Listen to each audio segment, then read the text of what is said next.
Online ગેમનો શોખ ગુનાખોરીની દુનિયા તરફ લઈ જઈ શકે છે તેની પ્રતીતિ કરાવતો કિસ્સો ગોરવા પોલીસ સ્ટેશને નોંધાયો છે.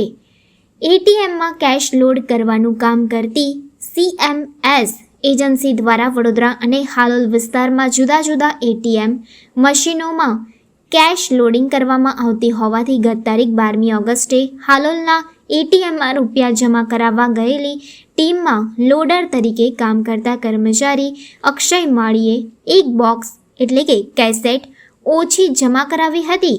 આ બોક્સમાં રૂપિયા 9.99 લાખની કેશ હોવાથી ગોરવા પોલીસ સ્ટેશનમાં ફરિયાદ નોંધાવવામાં આવી હતી.